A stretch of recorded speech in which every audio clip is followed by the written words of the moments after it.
Output ഡിവൈസസിന്റെ രണ്ടാമത്തെ ക്ലാസ്സിലേക്ക് സ്വാഗതം. ഞാനിന്ന് കഴിഞ്ഞ ദിവസത്തെ കണ്ടിന്യൂവേഷൻ ആയിട്ടാണ് ക്ലാസ് എടുക്കാൻ പോവുക.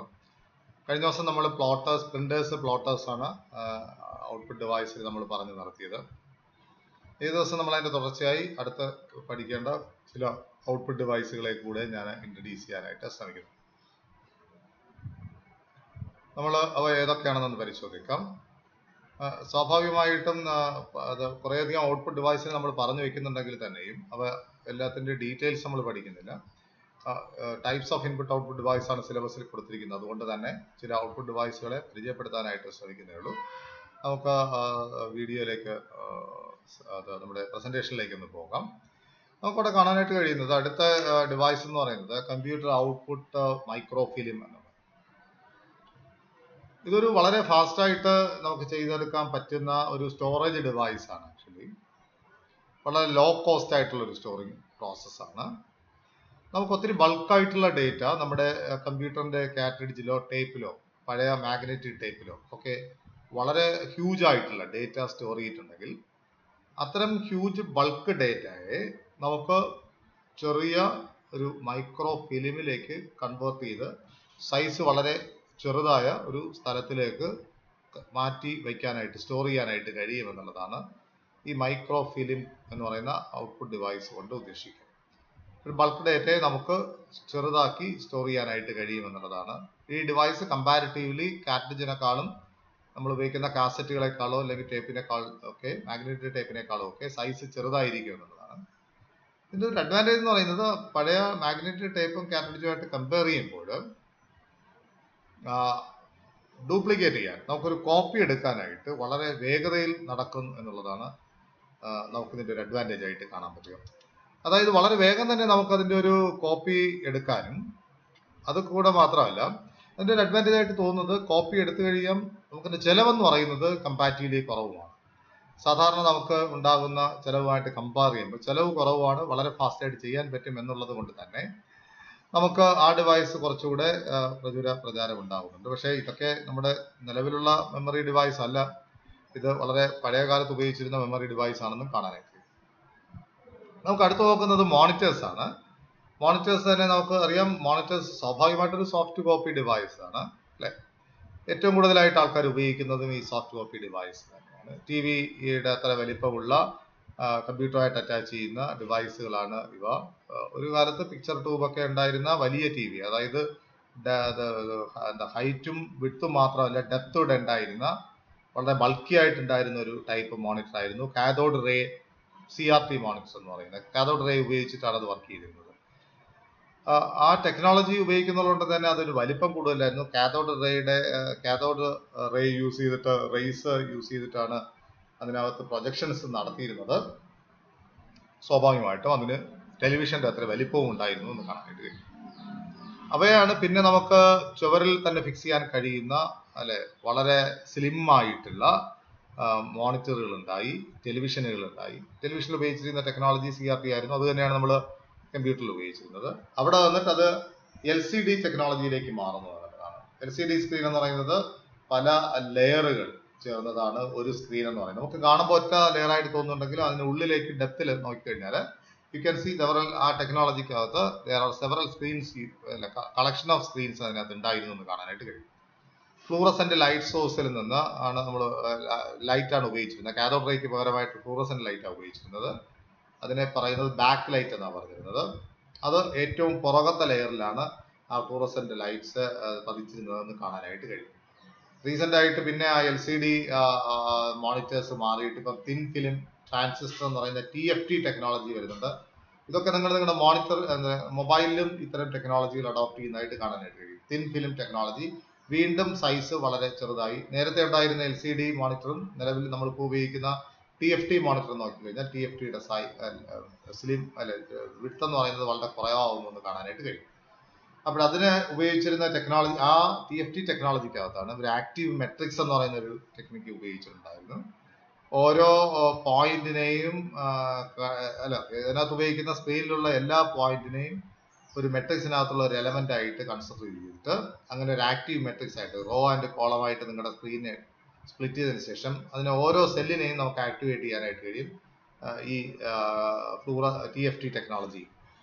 അപ്പോൾ TFT ബേസ്ഡ് LCDക്കകത്ത് ഇമേജസിന്റെ നേട്ടം എന്ന് പറയുന്നത് വളരെ ഷാർപ്പായിട്ടുള്ള ഇമേജ്, ക്ലാരിറ്റി കൂടുതൽ ഉണ്ടാകുന്നു. നമ്മുടെ CRT കാണുന്നതിനേക്കാളും അല്ലെങ്കിൽ LCDയെക്കാളും കുറച്ചുകൂടെ ക്ലാരിറ്റി ഇമേജ് ഉണ്ടാകുന്നുണ്ട്, ബ്രൈറ്റ് ആയിട്ടുള്ള ഇമേജസ് ഉണ്ടാകുന്നുണ്ട്. അതാണ് LCD ടെക്നോളജിയുടെ ഒരു നേട്ടമായിട്ട് കാണുന്നത്. അതിനേക്കാളും നമുക്ക് ഒരു 180 വിഷനൊക്കെ കിട്ടുന്നു എന്നുള്ളതാണ് വേറൊരു അഡ്വാൻറ്റേജ് ആയിട്ട് തോന്നുന്നത്. സൈഡിൽ നിന്നൊക്കെ നമ്മൾ TV കണ്ടു കഴിഞ്ഞാലും CRT സ്ക്രീനിലാണെങ്കിൽ നിങ്ങളൊരു സൈഡിൽ നിന്ന് ടെലിവിഷൻ നോക്കി കഴിഞ്ഞു കഴിഞ്ഞാൽ നിങ്ങൾക്ക് ബ്ലേർഡ് ആയിട്ടായിരിക്കും ഇമേജ്, ക്ലാരിറ്റി ആയിട്ട് നിങ്ങൾക്ക് കാണാൻ കഴിയത്തില്ല, ക്ലിയർ ആയിട്ട് കാണാൻ കഴിയത്തില്ല. പക്ഷെ നിങ്ങൾ TFT മോണിറ്ററാണ് ഉപയോഗിക്കുന്നതെങ്കിൽ നിങ്ങൾ സൈഡിൽ നിന്ന് നോക്കിക്കഴിഞ്ഞാൽ TFT മോണിറ്ററിൽ വളരെ കൃത്യമായിട്ട് ഷാർപ്പായിട്ട് ഇമേജസ് ഡിസ്പ്ലേ ചെയ്തിരുന്നു എന്ന് കാണാനായിട്ട് കഴിയും. പിന്നെ വരുന്ന ഡിവൈസാണ് വോയിസ് റെസ്പോൺസ് സിസ്റ്റം എന്ന് പറയുന്ന സംവിധാനം. വോയിസ് റെസ്പോൺസ് സിസ്റ്റം നിങ്ങൾ പലയിടത്തും നിങ്ങളുടെ മൊബൈലിൽ തന്നെ ട്രൈ ചെയ്തിട്ടുണ്ട്, ഗൂഗിൾ ടോക്കിലൂടെയൊക്കെ അല്ലെ, ഗൂഗിൾ അസിസ്റ്റന്റിലൊക്കെ നിങ്ങൾ കണ്ടിട്ടുണ്ട്. ചില കാര്യങ്ങൾ ചെയ്തെടുക്കാനായിട്ട് നമ്മൾ സംസാരിച്ചാൽ മതി, ആ നിങ്ങളുടെ വോയിസിന് അനുസരിച്ച് കമ്പ്യൂട്ടർ റെസ്പോണ്ട് ചെയ്യുന്നു എന്നുള്ളതാണ് അത്തരത്തിലുള്ള സിസ്റ്റത്തിന്റെ നേട്ടമായിട്ട് തോന്നുന്നത്. അപ്പോൾ അതായത് സംസാരിക്കുന്നത് കമ്പ്യൂട്ടർ മനസ്സിലാക്കാനായിട്ട് കഴിയും, മനസ്സിലാക്കിയിട്ട് അത് റെസ്പോണ്ട് ചെയ്യുന്നു എന്ന് കാണാനായിട്ട് കഴിയും. രണ്ടു വ്യത്യസ്ത അപ്രോച്ചുകളാണ് ഈ വോയിസ് റെസ്പോൺസിന് ഉപയോഗിച്ചിരുന്നത്. ഒന്ന് സിന്തസിസ് ബൈ അനാലിസിസ് എന്ന് പറയുന്നത്, നിങ്ങളുടെ സൗണ്ടിനെ അനലൈസ് ചെയ്തിട്ട്, സൗണ്ടിന്റെ സിഗ്നൽസിനെ അനലൈസ് ചെയ്തിട്ട് ഇതാരുടെ ആരാണ് എന്താണ് പറഞ്ഞതെന്നും അതിലുള്ള ഓരോ വേർഡ്സും എന്താണെന്നും ഐഡന്റിഫൈ ചെയ്യുന്നു. നിങ്ങളുടെ സൗണ്ട് റെക്കോർഡ് ചെയ്തിട്ട് ആ ശബ്ദത്തിൽ നിന്നും സ്പ്ലിറ്റ് ചെയ്ത് വേർഡ്സിനെ ഐഡന്റിഫൈ ചെയ്തതിനു ശേഷം മനസ്സിലാക്കുന്നു, കാര്യം മനസ്സിലാക്കുന്നു. എന്നാൽ സിന്തസിസ് ബൈ റൂൾ എന്ന് പറഞ്ഞു കഴിഞ്ഞാൽ അതിനർത്ഥം അതിൽ കുറെ കോംപ്ലക്സ് ആയിട്ടുള്ള ഭാഷയുടെ, നിങ്ങൾ സംസാരിക്കുന്ന ഭാഷയുടെ ഗ്രാമറിനെ ബേസ് ചെയ്തിട്ട് നമ്മൾ ഐഡന്റിഫൈ ചെയ്യുന്നു എന്നുള്ളതാണ്. അത് നമ്മൾ ഉപയോഗിക്കുന്നത് ആർട്ടിഫിഷ്യൽ ആയിട്ടുള്ള സ്പീച്ച് ക്രിയേറ്റ് ചെയ്യാനായിട്ടാണ് ഈ സിന്തസിസ് ബൈ റൂൾ ഉപയോഗിക്കുന്നത്. റൂൾ അനുസരിച്ച് സംസാരിക്കും. നിങ്ങൾ കണ്ടില്ലേ, ചില റോബോട്ടിന്റെ സൗണ്ട് നമ്മൾ ജനറേറ്റ് ചെയ്യാനായിട്ട് പറ്റും. ആള് സംസാരിക്കും. ചില ഇപ്പം റെയിൽവേയിലൊക്കെ പോയി കഴിഞ്ഞാൽ ചില അനൗൺസ്മെന്റ് ഒക്കെ ആൾക്കാർ റെക്കോർഡ് ചെയ്തിട്ട് ആ റെക്കോർഡ് ചെയ്ത അനൗൺസ്മെന്റ് ആണ് പ്രൊഡ്യൂസ് ചെയ്യുന്നതെങ്കിൽ ചിലത് ഓട്ടോമാറ്റിക് ആയിട്ട് ആൾക്കാരില്ലാതെ തന്നെ ആർട്ടിഫിഷ്യൽ ആയിട്ട് ക്രിയേറ്റ് ചെയ്ത സൗണ്ട്. അപ്പോൾ സിന്തസിസ് ബൈ റൂൾ ഉപയോഗിക്കുന്നത് സ്വാഭാവികമായിട്ടും ആർട്ടിഫിഷ്യൽ ആയിട്ടുള്ള സ്പീച്ച് ക്രിയേറ്റ് ചെയ്യാൻ വേണ്ടിയിട്ടായിരിക്കും. അത് ചില നിബന്ധനകളെ അടിസ്ഥാനപ്പെടുത്തിയിട്ടാണ് അത്തരം സിന്തസിസ് നടത്തുന്നതെന്ന് കാണാനായിട്ട് കഴിയും. മറ്റത് നിങ്ങളെ സ്പീച്ചിനെ തന്നെയാണ് സിന്തസിസ് ചെയ്യുന്നത്. മറ്റത് ചില നിയമത്തിന്റെ ഗ്രാമറിനെ അടിസ്ഥാനപ്പെടുത്തി ചില നിയമസംഹിതകളെ അടിസ്ഥാനപ്പെടുത്തിയിട്ട് സൗണ്ട് ക്രിയേറ്റ് ചെയ്യുന്നു എന്നുള്ളതാണ് വോയിസ് റെസ്പോൺസിന് ഉപയോഗിക്കുന്ന സിന്തസിസ് ബൈ റൂളിന്റെ ഉദാഹരണമായിട്ട് നമുക്ക് ചൂണ്ടിക്കാണിക്കാൻ കഴിയും. Standard computer system can provide audio output with the addition of 2 components. 2 components സാധാരണ ഈ കമ്പ്യൂട്ടർ സിസ്റ്റത്തിനകത്ത് നമുക്ക് ആവശ്യമായിട്ട് വരുന്നു ഇത്തരത്തിലുള്ള സ്പീച്ച് റെക്കഗ്നിഷൻ ഉണ്ടാക്കിയെടുക്കാനായിട്ട്. അതിൽ ഒന്നെന്ന് പറയുന്നത് സ്പീച്ച് സിന്തസൈസർ ആണ്. It does the speech synthesiser ആണ്. ഈ നിങ്ങളൊരു സാധനം പറഞ്ഞു കഴിഞ്ഞാൽ, ഒരു വേർഡ് ടൈപ്പ് ചെയ്ത് കൊടുത്തു കഴിഞ്ഞാൽ ആ വേർഡിനെ വായിക്കുന്നു, കമ്പ്യൂട്ടറിലൂടെ വോയിസ് ക്രിയേറ്റ് ചെയ്യുന്നു. അതാണ് സിന്തസൈസർ ചെയ്യുന്നത്. പിന്നെ വരുന്ന രണ്ടാമത്തെ ഒരു ആവശ്യകത എന്ന് പറയുന്നത് 2 കോമ്പണന്റ് ഞാൻ പറഞ്ഞു. ഒന്ന് സിന്തസൈസ് ചെയ്യുന്നു, ഒരു ടെക്സ്റ്റ് മെസ്സേജ് കൊടുത്തു കഴിഞ്ഞാൽ ആ ടെക്സ്റ്റ് മെസ്സേജ് വായിക്കാനായിട്ടുള്ള ഒരു സിസ്റ്റം വോയിസ് റെസ്പോൺസ് സിസ്റ്റത്തിന്റെ പാർട്ടാണ് എന്ന് കാണാനായിട്ട് കഴിയും. അതായത് സ്പീച്ച് സിന്തസൈസർ. മറ്റൊരു ഘടകം എന്ന് പറയുന്നത് സ്ക്രീൻ റീഡിംഗ് സോഫ്റ്റ്വെയർ ആണ്. അതായത് സ്ക്രീനിനെ റീഡ് ചെയ്യാൻ പറ്റുന്ന സോഫ്റ്റ്വെയർ. നിങ്ങൾ ഒരു സാധനം, ഒരു ഇമേജ് കൊടുത്തു കഴിഞ്ഞാൽ ഇമേജിനകത്തുള്ള ഒരു വേർഡ് ഉണ്ട്, ആ വേർഡ് റീഡ് ചെയ്യണം. അപ്പോൾ അതിനൊരു സോഫ്റ്റ്വെയറിന്റെ സംവിധാനം ആവശ്യമാണ്. അപ്പോൾ സ്പീച്ച് റെക്കഗ്നിഷന്റെ പർപ്പസ് എന്ന് പറയുന്നത് ഒരു സാധനം മനസ്സിലാക്കി, അതായത് ഒരു സാധനത്തെ റീഡ് ചെയ്തിട്ട് അതെന്താണെന്ന് വായിച്ച് കേൾപ്പിക്കുക, പ്രൊഡ്യൂസ് ചെയ്യുക. അപ്പോൾ നമുക്ക് റീഡിംഗ് സ്കില്ലും വേണം, സ്പീക്കിംഗ് സ്കില്ലും വേണമെന്ന് കാണുന്നു. അപ്പോൾ സ്പീച്ച് സിന്തസൈസർ എന്ന് പറഞ്ഞാൽ സ്പീക്കിംഗ് സ്കില്ല്, റീഡിംഗ് സ്കില്ലാണ് സ്ക്രീൻ റീഡിംഗ് സോഫ്റ്റ്വെയർ. ഇത് രണ്ടും കൂടെ ചേരുമ്പോഴാണ് നമുക്കൊരു വോയിസ് റെസ്പോൺസ് സിസ്റ്റം എന്ന് പറയുന്നത്. പിന്നെ നമ്മൾ പോകുന്നത് പ്രൊജക്ടറിലേക്കാണ്. സ്ക്രീൻ പ്രൊജക്ടർ നമുക്കറിയാം. നമുക്ക് സാധാരണയായി ക്ലാസ്സിൽ നമുക്ക് ഒത്തിരി അധികം ആൾക്കാരുണ്ടെങ്കിൽ കമ്പ്യൂട്ടറിൽ നോക്കി എനിക്ക് പഠിപ്പിക്കാനായിട്ട് പറ്റത്തില്ല. അവിടെ എനിക്ക് പ്രൊജക്ടറിന്റെ സംവിധാനം വേണം. വലുതായിട്ട് എനിക്ക് പ്രൊജക്ട് ചെയ്തതായിട്ട് വരുന്ന സാഹചര്യം. നമ്മൾ സിനിമാ തിയേറ്ററിൽ പോകുന്നു, ചെറിയ സ്ക്രീനല്ല വലിയ സ്ക്രീനാണ്. ഇപ്പൊ കമ്പ്യൂട്ടർ സ്ക്രീനിൽ നിന്നും വലിയൊരു സ്ക്രീനിലേക്ക് പ്രൊജക്ഷൻ നടത്തിയെടുക്കണമെങ്കിൽ നമുക്ക് ചില പ്രൊജക്ടറിന്റെ ആവശ്യം ആയിട്ട് കാണാനായിട്ട് കഴിയും. പ്രൊജക്ടറിന്റെ ആവശ്യം നമ്മൾ പറയുമ്പോൾ പലതരത്തിലുള്ള പ്രൊജക്ടേഴ്സ് ഉണ്ട്. സ്വാഭാവികമായിട്ട് ക്ലാരിറ്റി കൂടണമെങ്കിൽ റെസൊല്യൂഷൻ കൂടിയ പ്രൊജക്ടറുകൾ ഉണ്ടാകണം. അതായത് നിങ്ങൾക്ക് ഒരു ചെറിയ സ്ക്രീനിൽ നിന്ന് വലിയ സ്ക്രീനിലേക്കാണ് പ്രൊജക്ട് ചെയ്യുന്നത്. അവിടെ നമുക്ക് ക്ലിയർ ആയിട്ട് കാര്യങ്ങൾ മനസ്സിലാക്കണമെങ്കിൽ അതിന്റെ നല്ല റെസൊല്യൂഷൻ ഉണ്ടായിരിക്കണം എന്ന് കാണാനായിട്ട് കഴിയും. സാധാരണയായിട്ട് പല മാനുഫാക്ചറേഴ്സും LCD പ്രൊജക്ടേഴ്സ് ഉണ്ടാക്കുന്നുണ്ട്. 3 പ്രധാനപ്പെട്ട കോമ്പണന്റ് പാനൽസ് ആണ് LCD പ്രൊജക്ടറിനകത്തുള്ള. അതിൽ ഒരു കോമ്പണന്റ് എന്ന് പറയുന്നത് റെഡ്, മറ്റൊന്ന് ഗ്രീൻ, മറ്റൊന്ന് ബ്ലൂ, 3 കോമ്പണന്റ് വരുന്നു. അപ്പോൾ ഈ 3 ഗണ്ണിലൂടെയും നമ്മൾ എന്താ റേ ഇങ്ങനെ സ്പ്രേ ചെയ്യുന്നത് പോലെ നമുക്ക് സ്പ്രെഡ് ചെയ്യാനായിട്ട് ശ്രമിക്കുന്നു. അപ്പോൾ അതിൽ ഈ 3 ഗണ്ണിന്റെയും കളർ കോമ്പിനേഷൻ വെച്ച് വിവിധ കളറുകൾ അല്ലെങ്കിൽ ഇമേജുകൾ നമുക്ക് പ്രൊജക്ട് ചെയ്യുന്ന പ്രതലത്തിൽ നമുക്ക് ക്രിയേറ്റ് ചെയ്യാൻ പറ്റുന്നു എന്നുള്ളതാണ് ഈ ടെക്നോളജി ഉപയോഗിച്ചിരിക്കുന്ന ടെക്നോളജി എന്ന് പറയുന്നത്. ഈ DLP പ്രൊജക്ടർ LCD പ്രൊജക്ടറിന് ശേഷം പിന്നെ ഒന്നാണ് DLP പ്രൊജക്ടർ എന്ന് പറയുന്നത്, ഡിജിറ്റൽ ലൈറ്റ് പ്രോസസ്സിംഗ് പ്രൊജക്ടേഴ്സ് എന്ന് പറയുന്നത്. അതൊരു ടെക്സാസ് എന്ന് പറയുന്ന കമ്പനിയുടെ പ്രൊപ്രൈറ്ററി ആയിട്ടുള്ള ടെക്നോളജിയാണ്. അത് അവരുടെ സ്വന്തം ടെക്നോളജി തന്നെയാണ്. ടെക്സാസിന്റെ ടെക്നോളജി തന്നെയാണ്. DLP uses single digital mirror device. യഥാർത്ഥത്തിൽ ഇവിടെ 3 ഗണ്ണിന് പകരമായിട്ട് ഇവിടെ ഒറ്റ സിംഗിൾ ഡിജിറ്റൽ മിറർ ഡിവൈസ് ആണ് DLPക്കകത്ത് ഉപയോഗിക്കുന്നത്. പക്ഷെ ആ ഒറ്റ ഡിവൈസിനാണെങ്കിലും that has got thousands of tiny mirrors. അതിനകത്ത് ആയിരക്കണക്കിന് വളരെ ചെറിയ മിററുകളുണ്ട്. ആ മിററിലുള്ള റിഫ്ലക്ഷൻ വഴിക്കാണ് നമുക്ക് ആവശ്യമായിട്ടുള്ള ഓരോ പോയിന്റിലേക്കും കൃത്യമായിട്ട് സിഗ്നലുകൾ എത്തുന്നത് എന്ന് കാണാനായിട്ട് കഴിയും. ഇനി അടുത്തതാണ് ഇലക്ട്രോണിക് വൈറ്റ് ബോർഡ് എന്ന് പറയുന്നത്. നിങ്ങൾ കണ്ടിട്ടുണ്ടായിരിക്കും, ഇപ്പൊ ക്ലാസ്സിൽ നമ്മൾ വൈറ്റ് ബോർഡ്സ് ഉണ്ട്. ആ വൈറ്റ് ബോർഡ് എന്ന് പറയുന്നത് ഒരു അധ്യാപകൻ ക്ലാസ് എടുക്കുന്നു, കുറച്ചു നേരം ക്ലാസ് എടുത്തതിന് ശേഷം അദ്ദേഹം എഴുതിയത്രയും വായിക്കുന്നു, പിന്നെ എഴുതാനായിട്ടുണ്ടെങ്കിൽ വായിച്ചിട്ടൊന്നും എഴുതാനേ സംവിധാനമുള്ളൂ. അതൊക്കെ ചെയ്തു കഴിയുമ്പോൾ ഒരു കുട്ടി ആദ്യത്തെ മായ്ച്ചു കളഞ്ഞ സ്ക്രീനിനെ പറ്റി ഒരു ഡെറിവേഷനെ പറ്റി ഒരു ചോദ്യം ചോദിച്ചു കഴിഞ്ഞാൽ അധ്യാപകൻ വീണ്ടും എഴുതേണ്ടതായിട്ട് വരും.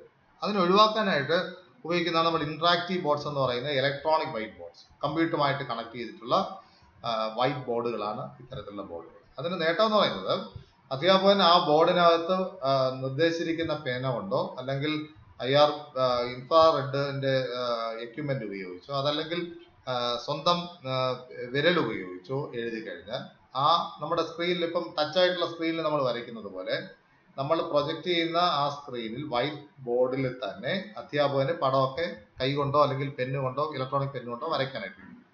വരച്ചാൽ നേട്ടം വൈപ്പ് ചെയ്യാനായിട്ട് എളുപ്പം. ആ സ്ക്രീനിനെ സേവ് ചെയ്ത് വെക്കാനായിട്ടുള്ള സംവിധാനമുണ്ട്. കാരണം ഈ ഇലക്ട്രോണിക് വൈറ്റ് ബോർഡ് കമ്പ്യൂട്ടറുമായിട്ട് കണക്ട് ചെയ്തിട്ടുണ്ട്. അതുകൊണ്ട് തന്നെ ആ കമ്പ്യൂട്ടറിനകത്ത് ഈ ഡിലീറ്റ് ചെയ്യുന്ന സാധനങ്ങൾ സ്റ്റോർ ചെയ്ത് വയ്ക്കാനായിട്ട് കഴിയും. അപ്പോൾ നമുക്ക് ബ്ലാക്ക് ബോർഡിന്റെയോ വൈറ്റ് ബോർഡിന്റെയോ ആവശ്യമില്ലാതെ തന്നെ ഈ ഇലക്ട്രോണിക് വൈറ്റ് ബോർഡ് ഉപയോഗിച്ച് നമുക്ക് വളരെ എളുപ്പത്തിൽ ക്ലാസ്സുകൾ എടുക്കാനായിട്ട് കഴിയും. ചോക്ക് അലർജി ഉണ്ടാകുന്ന പ്രശ്നങ്ങളൊക്കെ നമുക്ക് ഒഴിവാക്കാനായിട്ടും കഴിയും എന്ന് മനസ്സിലാക്കാനായിട്ട് സാധിക്കും. അതാണ് ഇലക്ട്രോണിക് വൈറ്റ് ബോർഡിന്റെ നേട്ടം എന്ന് പറയുന്നത്. Electronic white board is generally mounted on the wall and is connected to the computer through USB serial port. അപ്പോൾ ഈ കമ്പ്യൂട്ടറും പ്രൊജക്ടറും ഈ ബോർഡും തമ്മിൽ കണക്ട് ചെയ്തിട്ടുണ്ടായിരിക്കും എന്ന് കാണാനായിട്ട് കഴിയും.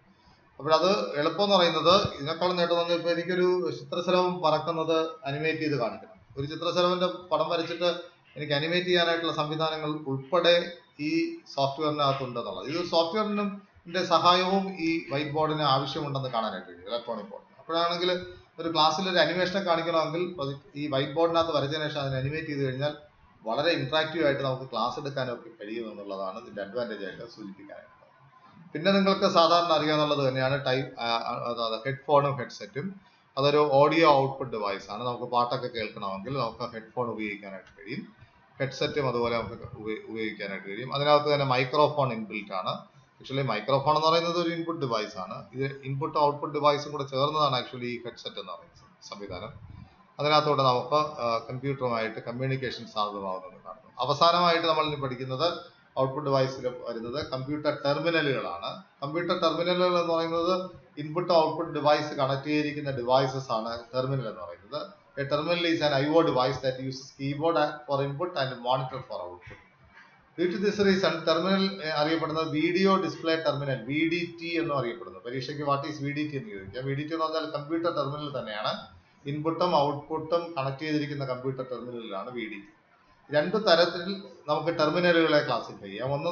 3 തരത്തിൽ ക്ലാസിഫൈ ചെയ്യാം. ഒന്നെന്ന് പറയുന്നത് ഡംപ് ആയിട്ടുള്ള ടെർമിനൽ. ഡംപ് എന്ന് പറഞ്ഞു കഴിഞ്ഞാൽ അല്ലെ നമ്മൾ സാധാരണ DUMB എന്ന് പറയുന്നത് സംസാരവും വഹിക്കാനും കേൾവിയില്ലാത്ത ആൾക്കാരാണ് ഡംപ് എന്ന് പറയുന്നത് അല്ലെ. അപ്പോൾ അങ്ങനെയാണെങ്കിൽ ഡംപിന്റെ പ്രത്യേകത എന്ന് പറഞ്ഞാൽ അത്തരം ടെർമിനലുകൾക്ക് പ്രോസസ്സിംഗ് പവറും ഇല്ല, പ്രോഗ്രാമിംഗ് ചെയ്യാനായിട്ടുള്ള കപ്പാസിറ്റിയും ഇല്ല എന്ന് കാണാനായിട്ട് കഴിയും. അതാണ് ഡം ടെർമിനൽ. എന്താണ് നമ്മൾ കൊടുക്കുന്നത്, ടൈപ്പ് ചെയ്യുന്നത്, ഡിസ്പ്ലേ ചെയ്യുന്നത് മാത്രമേ ഉള്ളൂ. ഒന്നും പ്രോസസ് ചെയ്യാനായിട്ടുള്ള പ്രോസസ്സിംഗ് പവർ ഇല്ലാത്ത ടെർമിനലുകളാണ് ഡംപ് ടെർമിനലുകൾ. എന്നാൽ സ്മാർട്ട് ടെർമിനലുകൾ എന്ന് പറയുന്നത് അതിന് ഇൻബിൽറ്റ് ആയിട്ടുള്ള പ്രോസസ്സിംഗ് കപ്പാസിറ്റി ഉണ്ട്, പക്ഷേ it doesn't have storage capacity. അതിന് കാര്യങ്ങൾ ഓർത്തു വയ്ക്കാനായിട്ടുള്ള കപ്പാസിറ്റി ഇല്ല, പക്ഷേ പ്രോസസ് ചെയ്യാനായിട്ടുള്ള കപ്പാസിറ്റി.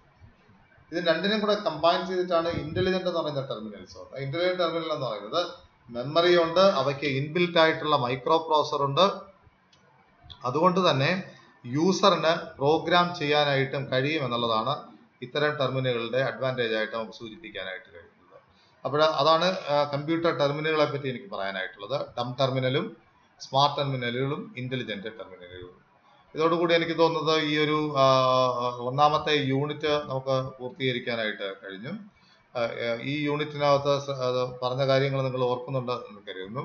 നമുക്ക് പ്രത്യേകിച്ച് ഇൻപുട്ടും ഔട്ട്പുട്ടും ഡിവൈസസുകളെ ആണ് സൂചിപ്പിക്കാനായിട്ട് ശ്രമിച്ചത്. അതിന് കൂടാതെ അതിന് മുന്നായിട്ട് നമ്മൾ 2 ക്ലാസ് പ്രധാനമായിട്ട് എടുത്തിരുന്നത് കമ്പ്യൂട്ടറിന്റെ ഇൻസൈഡ് ഉള്ളിലുള്ള ഭാഗങ്ങൾ ഏതൊക്കെയാണെന്നും അവയുടെ പർപ്പസും ഒക്കെയാണ് പറഞ്ഞത്. പിന്നെ ആദ്യം നമ്മൾ കമ്പ്യൂട്ടറിന്റെ ക്യാരക്ടറിസ്റ്റിക്സും പ്രധാനമായിട്ടും അവയുടെ ഡെഫിനിഷനും ഡിഫറെന്റ് ടൈപ്സും ഒക്കെ ആയിട്ട് നമ്മൾ പറഞ്ഞിട്ടുണ്ടായിരുന്നു. ഓൺ ന്യൂമാൻ മോഡലിനെ പറ്റിയും പറഞ്ഞു. അപ്പോൾ ഇതോടുകൂടി ഒന്നാമത്തെ യൂണിറ്റ് പൂർത്തീകരിക്കുന്നു. വെറുതെ വീട്ടിൽ ഇരിക്കുന്ന സമയത്ത് ഇതുമായിട്ട് ബന്ധപ്പെട്ട് നോട്ട്, ഞാൻ തരുന്ന പോയിന്റുകളെ ഡെവലപ്പ് ചെയ്ത് നോട്ടും കൂടെ തയ്യാറാക്കി പോകുന്നത് പരീക്ഷയ്ക്ക് എഴുതുന്നതിന് സഹായകമാകും. അല്ലാതെ ഈ നോട്ട് മാത്രം നിങ്ങൾക്ക് എഴുതി കഴിഞ്ഞാൽ വളരെ മിനിമമായിട്ടുള്ള മാർക്കേ കിട്ടാൻ ചാൻസ് ഉള്ളൂ.